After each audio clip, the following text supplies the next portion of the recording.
거기는 아무도 건들지 말라 그랬어요. 제 전도 대상자라고. 내가 찜해놨으니까 왜 아무도 건들 생각하지 마세요. 공포했습니다. 예, 이거 저기 들어오면 저기 이 상권에 문제가 좀 있어요. 예, 예. 혹시 목사님께서 찜해 드셔다면 양보할 수는 있습니다. 예. 네. 어떤 사람이 한 남자가 한 강연에 참석을 했는데 너무 의미심장한 그 말을 들은 거예요. 탈무드가 이야기한 것 중에 세상이 살아가면서 중요한 금 3가지가 있는데 그것이 소금과 황금과 지금이다라는 얘기를 들었어요. 그래서 이 사람이 너무 감동을 받은 거예요. 그래서 이제 감동을 받아서 아내가 갑자기 생각나서 아내한테 문자를 넣습니다. 사랑하는 아내, 여보, 세상을 살아가는데 꼭 중요한 3가지 금이 있는데 당신은 무엇이라고 생각해요? 그리고 문자를 이렇게 딱 놨더니 바로 답장이 왔어요. 현금, 지금, 입금. 예, 예, 현금, 지금, 입금. 예, 아무리 들어도 좋죠. 네.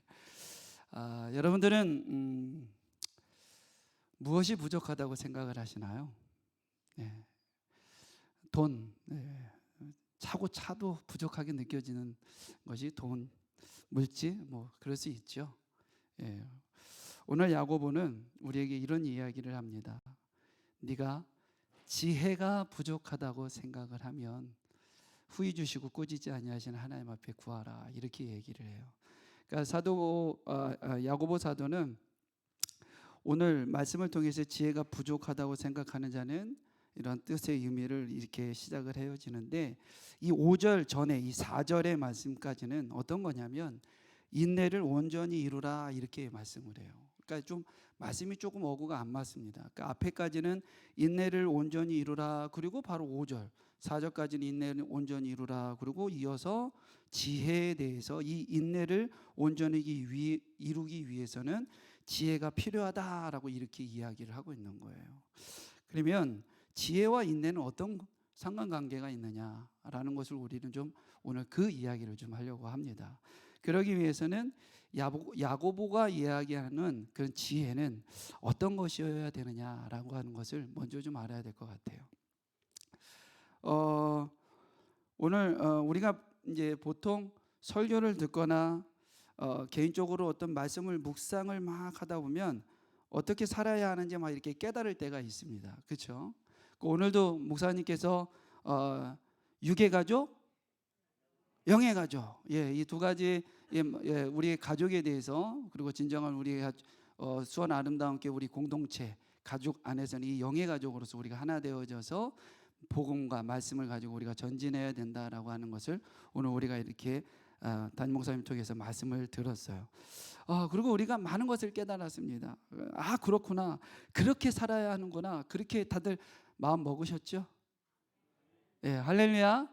네, 그러면 그렇게 깨달을 때가 있습니다. 그러나 이것을 우리가 지혜라고 할 수 있을까요? 네, 오늘 여러분들께서 말씀을 듣고 깨닫고 그렇구나, 그렇게 살아야 되는 거구나, 그것을 우리가 생각했다고 깨달았다고 그걸 지혜라고 할 수 있을까요? 그건 단지 지식을 축적을 하는 겁니다. 지혜라고 하는 것은 이 지식이 지혜가 되게 하려면 어떻게 해야 될까요, 여러분? 듣고 깨달은 그 말씀의 삶의 자리에까지 녹아져 내려야 되는 것이, 그것이 지혜인 것입니다. 할렐루야. 우리가 듣고 깨닫는 것에서 머물러 있는 것은 그냥 그것은 하나의 지식을 축적하는 것이고, 그 지식, 축적된 지식을 가지고 그 지식이 우리의 삶 속에 들어와서 삶에서 녹아져 내리는 것, 이것이 지혜라고 하는 거예요. 할렐루야. 우리 한번 말씀을 볼까요? 잠언서 1장 7절입니다. 1장 7절 한번 같이 한번 읽겠습니다. 잠언서 1장 7절 같이 읽을게요. 시작. 여호와를 경외하는 것이 지식의 근본이거늘 미련한 자는 지혜와 훈계를 멸시하느니라. 말씀해 보니까 미련한 자는 무엇과 무엇을 멸시한다고요? 지혜와 훈계를 멸시한다, 이렇게 나옵니다. 아침에 저희가 이제 아침에 우리 주일 아침 되면 거의 전쟁터예요. 저희는. 그러니까 여러분들은 뭐 2명, 3명만 깨우면 되지만 저희는 5명을 깨워야 되잖아요. 예. 그래서 물론 이제 아이들이 좀 많이 커가지고 이제 지네들 알아서 다 합니다. 뭐 성가대 되면은 제일 먼저 우리 첫째, 둘째 놈들은 이제 먼저 나가고, 그 다음에 이제 유초동부 이제 오전에 이제 참석해야 돼 교사들 이제 나가고, 그리고 청소년부 이제 오후 예배 때 1시 반에 참석하는 놈들 이제 그때 일어나서 나오고. 근데 지금은 이제 좀 커가지고 괜찮지만 전에는 이 한숨에서 저의 아주 예. 근데 저보다도 더 수고한 사람이 저희 아내예요. 나야 뭐 이렇게 바쁘면 주일 아침에 나 일부 사회야 나 먼저 가야 돼 그리고 그냥 확 나와버리면 되지만 그 뒤치적거리는 다 하는 것도 아내더라고요. 아이들이 그럴 때 깨울 때 하는 행동이 있어요. 뭐라고요? 안 들려요. 뭐라고요? 안 들려요. 애들이 그래요. 자, 여기서 말하는 지혜와 훈계를 멸시한다라는 것은 나는 말씀을 듣기 싫어, 그리고 그 말씀이 필요 없어, 그렇게 막 무시하는 그런 행동을 말하는 것이 아니에요. 여기서 이 지혜와 훈계를 멸시한다라는 것은 말씀의 지식은 있는데, 즉 말씀을 듣고 깨달음과 내 안에 쌓여진 이 축적된 정보도 있는데 그것이 순종으로까지 연결되어지지 않는 것, 그 말씀에 축적되고 말씀의 에너지와 말씀에 보장되어져 있던 것들, 우리 가슴에 그 깨달은 지식이 우리 안에 물론 있지만 그것이 순종되어져 삶에서 녹아져 내리지 못하는 것, 이것을 솔로몬은 잠언을 통해서 우리에게 이렇게 이야기하는 겁니다. 지혜와 훈계를 멸시하느니라. 사랑하는 성도 여러분들, 우리는 어떤 모습으로 살고 있나요, 여러분? 깨달음, 그 깨달음의 지식에서만 머물러 있는지, 아니면 그것을 가지고 우리의 삶에서 녹아져 내리고 있는지, 우리는 지혜의 삶을 사는지 지식의 삶을 살아가고 있는지 우리는 좀 분별하여 생각하고 지혜의 삶을 살아내는 저와 여러분들이 되어지기를 주의 이름으로 축원합니다. 그래서 잠언서 9장 10절에는 이렇게 이야기를 합니다. 우리 한번 말씀을 한번 읽어봅시다. 잠언서 9장 10절이에요. 같이 읽겠습니다. 시작. 여호와를 경외하는 것이 지혜의 근본이요 거룩한 자를 아는 것이 명철이니라. 네, 지식이 지혜로운 삶의 자리까지 내려오는 과정, 그것이 바로 지혜이고 결국 그 지혜가, 그 삶이 여호와를 경외하게 이르게 한다라고 하는 것이에요. 아무나 여호와를 경외하는지 압니까, 여러분? 수많은 지식이 있다고 여호와를 경외합니까? 지식, TV 틀면 책 펼쳐놓으면 수많은 지식과 우리의 눈앞에서 펼쳐지신 수많은 지식들이 우리에게 오지만 그 지식들이 여호와를 경외하게 합니까? 아닙니다.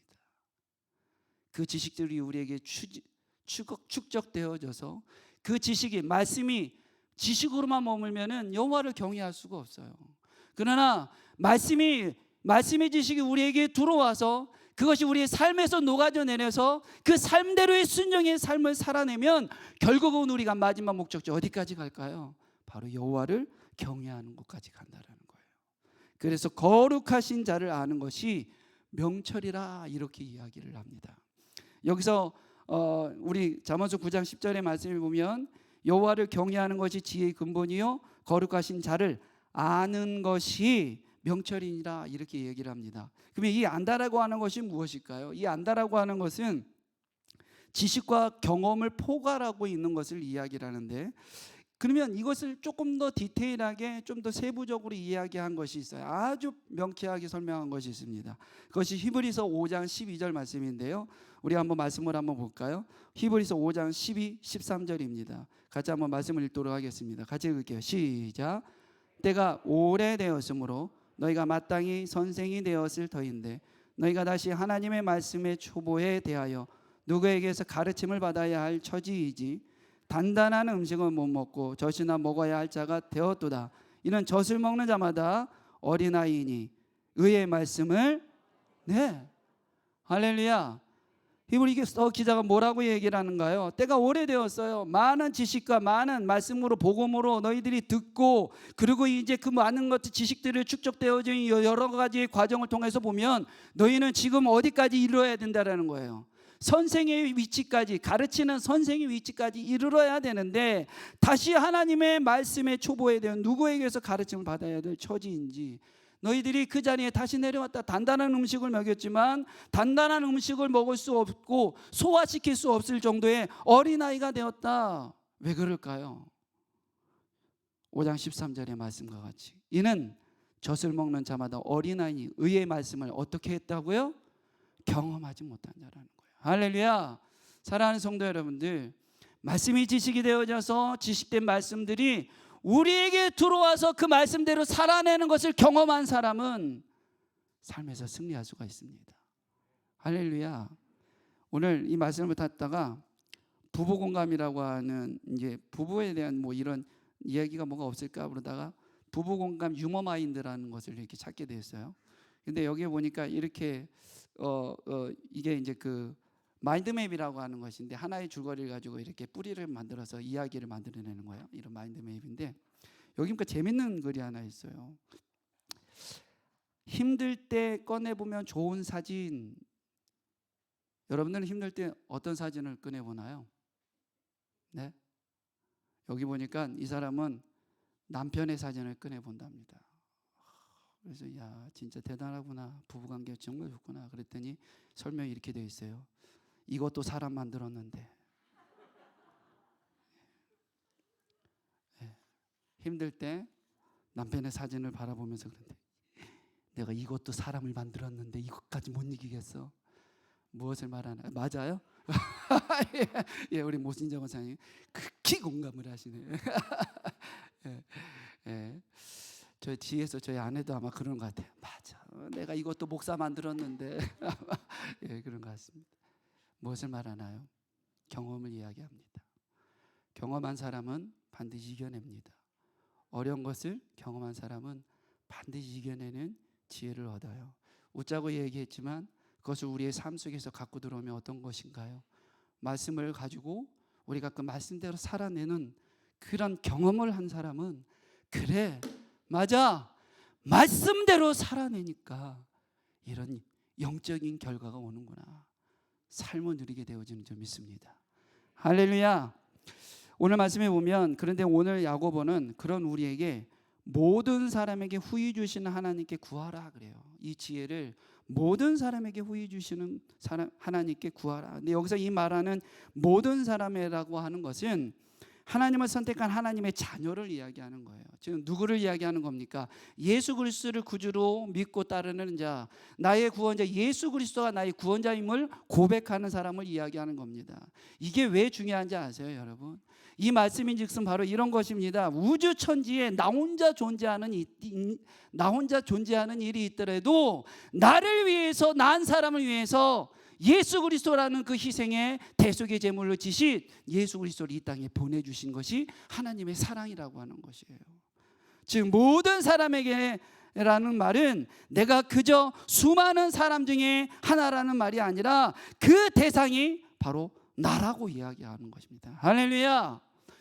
사랑하는 성도 여러분들, 주님은 우리에게 그런 존재라고, 저와 여러분들이 그런 존재라고 말씀하시는 거예요.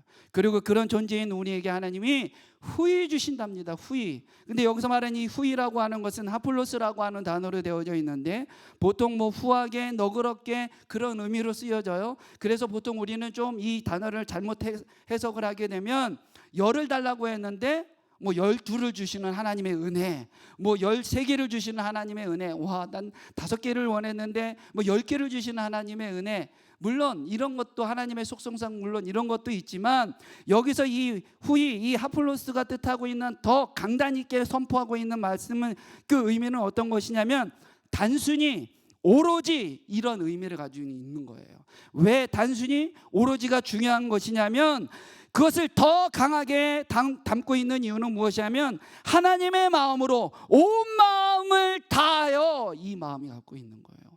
하나님께 우리가 구하기만 한다면 하나님께서 그의 마음을 다하여, 하나님의 그 온 마음을 다하여 우리에게 부어주시는 그 은혜가 있다라는 것을 말씀을 하고 있는 겁니다. 사랑하는 성도 여러분들, 야고보는 왜 너희가 그 인내의 온전함을 이루라, 고난 속에서 온전함을 이루라, 그 가운데서 왜 이 지혜를 얘기했을까요? 야고보 사도가 이 야고보서 서신서를 쓸 때의 배경을 우리는 아시잖아요. 본서의 이 야고보서의 수신자들은 AD 30년 후반에 일어났던 일들이었습니다. 스데반 집사를 통하여서 스데반 집사가 순교한 이후에 극심한 박해가 이들에게 일어나요. 그래서 이미 바벨론 포르기 이후에 이들은 디아스포라로 많은 유대인들이 흩어져서 디아스포라로 흩어진 지역에서 나름대로 복음 안에서 살아가고 있습니다. 그런데 더 극심한 박해가 일어나는 거예요. 스데반 순교 이후에요. 그럼에도 불구하고 이들은 복음에 들은 대로, 복음이 전수받은 대로 그들에게 전해진 말씀대로 순종하고 살아가지만 문제는 그겁니다. 계속되는 시련 속에서 이들이 지쳐가고 있는 거죠. 지쳐가고 있는 것에 지치다 예수 그리스도를 기다리고 있지만 오시지 않는 것에 대해서 지쳐 이들은 결국은 세상과 타협하고 급속히 이들이 세속화에 빠져가고 있는 겁니다. 그런 조짐이 나타나고 있는 거예요. 그래서 야고보는 이들이 이 디아스포라 이 유대인들에게 그들이 무너지는 것을 막연하게 막기 위하여서 바로 이 말씀을 야고보 사도로는 전달하고 있는 겁니다. 너희들이 지금 이 인내 속에서, 너희들이 그 고난의 삶의 현장 속에서 물론 지치고 아프고 슬프고 외롭고 두려움 속에 있지만, 그럴 때 너희가 지쳐하고 있을 때 여호와 하나님 앞에 너희들이 지혜를 구하면 그가 너희들이 당하고 있는 현실과 상황과 아픔의 고통 속에서 그것을 어떻게 이겨나갈 것인지 가르쳐 주실 것이라 주님께서 말씀하고 계신 줄 믿습니다. 사랑하는 성도 여러분들, 아파합니까? 슬퍼합니까? 여전히 사방이 다 막혀 있는 것 같습니까? 주님 앞에 후회 주시고 꾸짖지 아니하신 그 하나님 앞에 지혜를 구하기를 원합니다. 우리의 상황, 우리의 환경, 우리의 외로움, 우리의 아픔, 막힘, 두려움, 떨림, 불안함, 모든 것을 주 앞에 맡기며 간구하면 주님께서 우리가 가야 될 그 길을 명철히 가르쳐 주실 줄 믿습니다. 우리 모두 다 경험했는지 압니다. 더군다나 오늘 이제 이 시간 이후에 우리 양육반 수료자가 수료를 하는데, 양육은 기본 교육이잖아요. 기초 교육. 그 기초 교육을 시작을 해서, 그리고 여기 있는 모든 성도님들 다 같은 마음일 것인지 압니다. 예수를 믿으면 편안합니까? 삶이 항상 우리가 생각하고 원하는 대로 형통만 누립니까? 아닙니다. 우리가 영적으로 깊어지면 깊어질수록 우리가 더 말씀에 충성되게 살면 살수록 우리의 삶에는 고난이라는 것이 따라올 수밖에 없습니다. 왜 그럴까요? 사단이 싫어하기 때문에 그렇습니다. 우리가 말씀의 순종대로 따라가고 복음을 선포하고 복음대로 살아가는 것을 사단은 극히 싫어합니다. 그래서 우리에게 고난을 주는 거예요. 우리의 삶이 힘들어지는 것입니다. 그러면 예수를 포기하겠습니까? 예수 때문에 내가 고난받는다고, 예수 때문에 내가 힘들다고 고난 포기하겠습니까? 우리는 아닙니다. 그럼에도 불구하고 주 예수의 이름에 합당한 자의 복음에 합당한 자의 삶을 살아내는 저와 여러분들이 되어지기를 주의 이름으로 축원합니다. 하나의 간증만 하고 끝내도록 하겠습니다. 전에 사역했었던, 이제 제가 항암이 다 끝나고 요양 바로 사역에 투입할 수가 없어서 이제 시골 교회에 요양차 사역을 했었습니다. 그런데 그 교회에 70대 먹은 성도님이, 여성분이 이제 전도가 돼서 딸이 전도를 해서 평생 이 딸도 예수를 믿지 않다가 복음 그 예수 믿는 권사님의 아들, 우리 교회 이제 집사님의 권사님의 그 아들하고 결혼을 해서 예수를 믿게 된 거예요. 그래서 남편을 통해서 복음을 듣고 복음을 깨달아서 그 여인의 평생의 기도의 소원이 뭐냐면 엄마가 예수를 믿기를 원한 것입니다. 그래서 진짜 우여곡절 끝에 이분이 완전 불교 신자예요. 불교 신자. 아주 그냥 불교에 심취되어 있는 그런 분이었는데 딸의 평생의 소원이라 생각하고 복음이 들어가서 이분이 복음을 듣고 들어왔어요. 굉장히 불안하고 굉장히 어려운 선택을 해서 들어왔습니다. 그리고 한 2년 정도가 생기면서 1년 정도가 지났습니다. 1년 정도가 지나면서 이 어머니가 열심히 신앙생활을 했는데 중요한 거는 그 1년 사이에 아들 둘이 다 죽었어요. 엄마는 우리 모두 다 걱정하면서 생각했던 것이 뭐였냐면 이분이 어떤 생각을 할까? 불교에 있다가 내가 종교를 바꿔서 불교에 잘 있을 때에는 형통한 길을 가다가 내가 예수를 잘못 믿어서 종교를 바꿔서 내 아들이 죽은 것 아닐까? 이렇게 해석하면 어떻게 하나? 아직 연약한 자이기 때문에, 아직 신앙이 연약한 자이기 때문에 이렇게 생각하면 어떻게 하나? 목사님도 그렇고 저희 교육자들이 굉장히 고민을 많이 했었습니다. 그리고 그분하고 상담을 했어요. 그런데 그분이 이렇게 고백을 하는 겁니다. 아닙니다, 목사님. 제 아들은 분명히 천국에 갔을 줄 믿습니다. 그리고 그 아들이 가는 길에 내 입을 통하여서 그 아들에게 복음을 전할 수 있는 복된 은혜를 허락해 주시니 저 너무 감사합니다. 이렇게 고백을 하더라고요. 이것이 지혜 아닐까요, 여러분? 들음에서만 머무는 것이 아니라 삶에서 녹아져 내리고 어떤 고난이 오더라도 그것을 거룩하게 말씀으로 해석해 내어지는 것, 이것이 야고보가 말하는 지혜인 줄 믿습니다. 우리 그 지혜의 삶을 살아내는 저와 여러분들의 삶이 되어지기를 주의 이름으로 축원합니다. 우리 찬송 하나 하고